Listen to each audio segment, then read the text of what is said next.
Assalamu alaikum masu dakon, barkanmu da sake saduwa da ku a cikin wannan littafi da muke karanto muku na alaƙa, wanda bebi ta rubuta, muke karanto muku daga nan Fa'ida ta Kowa. To yau za mu tashi daga inda muka kwana.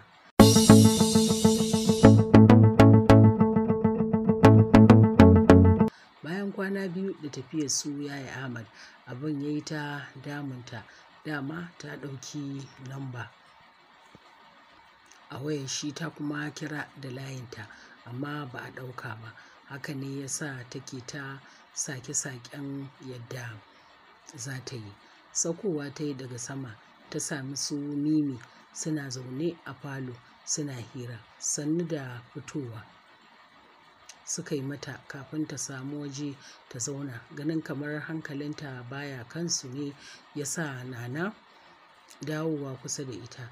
Tare da kwantowa ta ce, "Anti, kwana biyu tun da Yaya Ahmad ya tafi, na ga gaba ɗaya yanayinki ya canza, ba kamar yadda na san ki ba. Duk kin bi kin damu wani iri, kin dawo wani iri. Don Allah, Anti, menene yake damunki?" Ta ƙarasa maganar cike da tausayawa. Shiru Anti Aisha ta yi, tana tunani kafin ta ce, "Mimi, ba ni aron wayarki." Cikin rashin fahimta, Mimi ta ce, "Wacce a ciki?" Anti Aisha ta ce, "Ba ni iPhone ɗin." Miƙa mata Mimi ta yi, jiki na rawa. Anti Aisha ta saka namba a wayar, ta danna kira. Jin wayar tana ringin ya sa ta buɗe muryar wayar. Gaba ɗaya suna na ita suke kallo, sai da wayar ta kusan ɗaukewa kafin aka ɗaga tare da cewa, "Hello, wa ke magana?" Zaro ido Anti Aisha da Sunana suka yi, cike da rashin fahimta. Ita kuma Anti Aisha, jin muryar Nabila ya sa ta miƙe tsaye.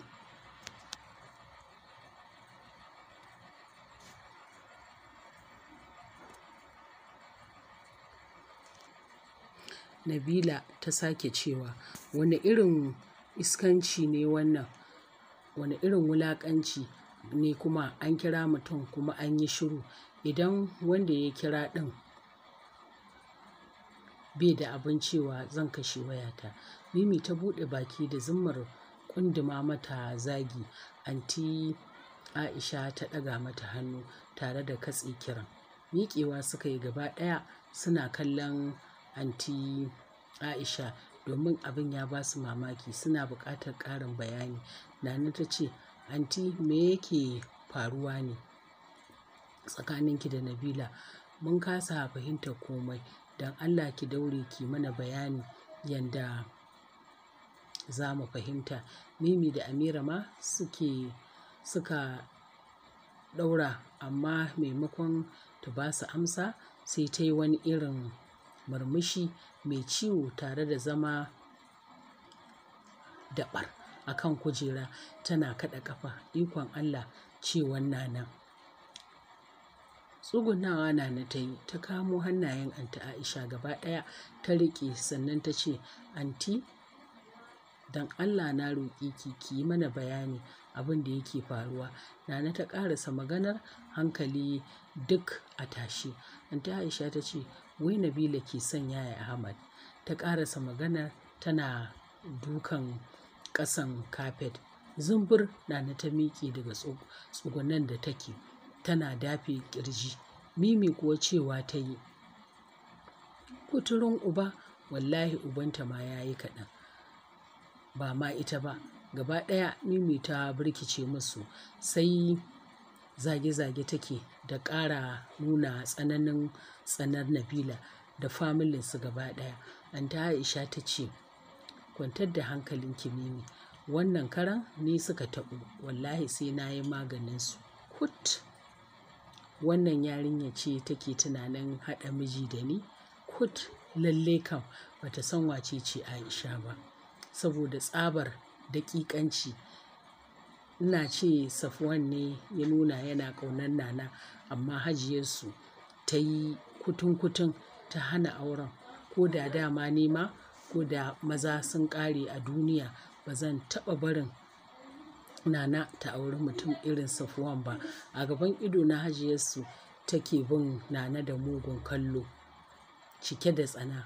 To me zai saka mu haɗa iri da su? Wallahi sai Nabila ta gane kuranta, sai ta san cewa Aisha ba kan wallasa ba ce. Mimi ta ce, anti don Allah ki na bayanin yadda aka yi har hakan ta faru. Amira ta ce, haka ne, don Allah anti ki mana bayani. Waya anti Aisha ta ɗauko ta nuna musu chatin ɗin Nabila wanda take turawa yaya Ahmad. Sannan ta kwashe duk yanda suka yi da yaya Ahmad ta faɗa musu. Nana kuwa miƙewa ta yi, jiki na rawa, ta ce, ko a mafarki ban taɓa tunanin Nabila za ta yi gangancin yin kishi da ke ba anti, amma sai gashi abin mamaki. A zahiri Nabila take son shiga gonarki. Gaskiya Nabila ba mutum ba ce. Mimi kuwa buga ƙafa kawai take, ita da Amira. Kai hatta Salima da Ummita da ke falon jikinsu duk a sanyaye yake ganin tashin hankalin da suke ciki. Miƙewa anti Aisha ta yi, ta ɗauki wayarta ta haye sama domin sanar da yaya Ahmad me ke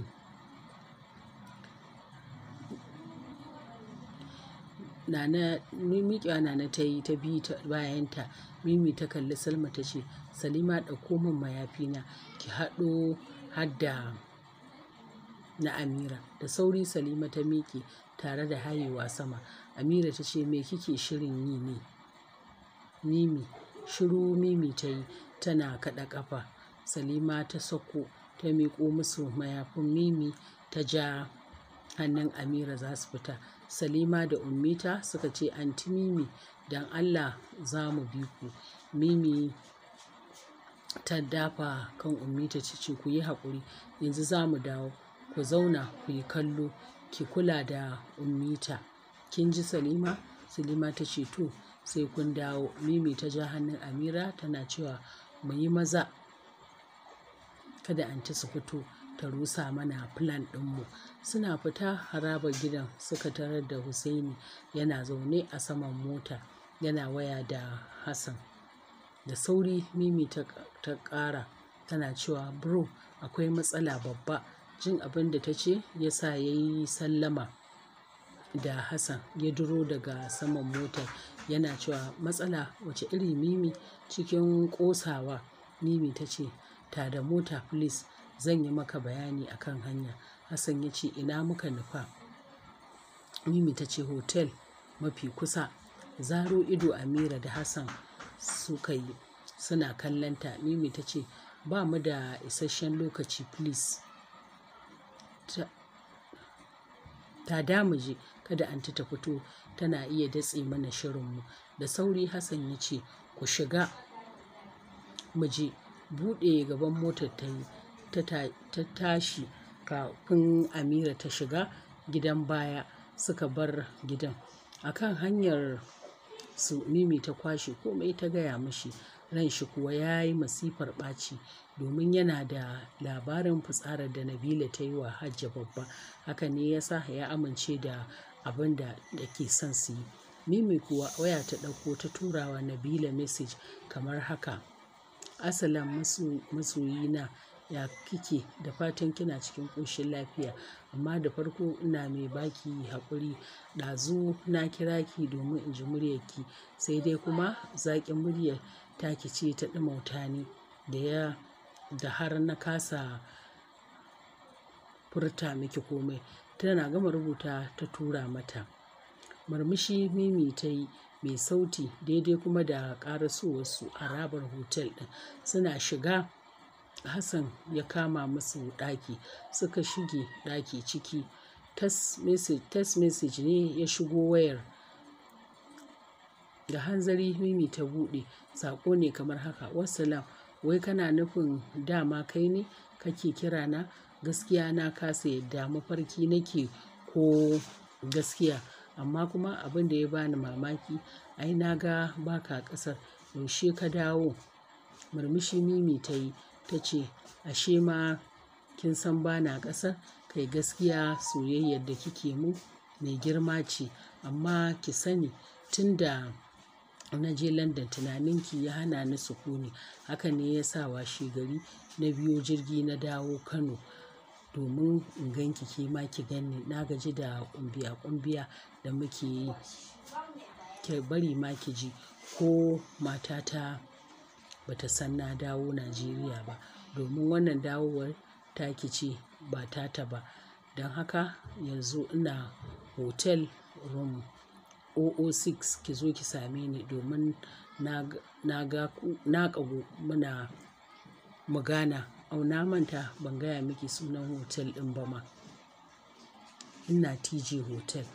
Nunawa Hassan ta yi da shi. Amira dariya suka sa suna tafawa. Mimi murmushi ta yi. Ta ce yau kashin Nabila ya bushe. Za ta san ko mu su waye. Yau za ta san cewa wawancinta da rashin kunyarta ba za su amfana mata da komai ba.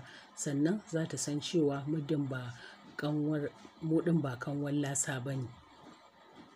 Sannan Yaya Ahmad ya fi ƙarfin soyayya da mara aji da kamun kai irinta. Nabila ta turo da saƙon cewa tana zuwa ba da jimawa ba. Mimi ta ba ta amsa da oke.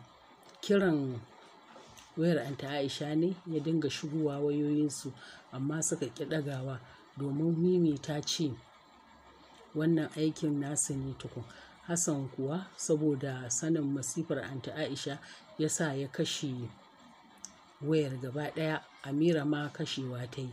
Mimi kuwa ba ta kashe ba saboda tana jiran isowar Nabila, kuma sauran wayoyinta duk ta bar su a gida. Nabila kuwa riga da siket ta saka matsatsu, ta dinga wanka da turarika domin ta ɗau alƙawarin duk yanda za ta yi sai ta saka Yaya Ahmad ya kusance ta. Idan ta yi sa'a ta samu ciki, ta san dole zai aure ta. Sannan daga lokacin da Anty Aisha da Nana suka fahimci jikin Yaya Ahmad yana jikinta, cikin, ta san zaman lafiya a tsakanin Anty Aisha da Yaya Ahmad ya ƙare. Daga nan ta san za ta nemi saki. Idan ya sake ta, dole ai ta ɗauki Nana su bar gidan. Ita kuma daga nan za ta kafa fada a cikin gidan. Sannan ta nuna mishi tana ƙaunar Haidar da Hanan, ta kuma ci gaba da renon cikin jikinta. Murmushi ta yi mai sauti ta ce, Aisha, Nana kashinku ya bushe, za ku san wace ce Nabila. Sai kuma wata zuciya ta ce mata, idan kuma kika je Yaya Ahmad ya gane ke ce ya ci mutuncinki fa. Sai kuma wata zuciyar ta raya mata da cewa, haba, ke fa mace ce, kin san duk yanda za ki yi ki ɗauki hankalin shi. Murmushi ta yi cike da gamsuwa, ta gamsar da kanta. To masu sauraron mu, za mu ji shin Nabila za ta gamsar da mu ta samu abin da take bukata a wurin Yaya Ahmad? Za mu dakata a nan, insha Allahu za mu ɗora a karatu na gaba a wannan littafi na alaƙa wanda Baby ta rubuta, muke karanto muku daga nan Fa'ida ta Kowa. Idan yanzu aka fara sauraron wannan littafi namu, sai a dangwala mana ƙararrawa. Duk lokacin da sabon shiri ya zo zai zo gare ku. Fa'ida ta ku ce, Fa'ida ta Kowa.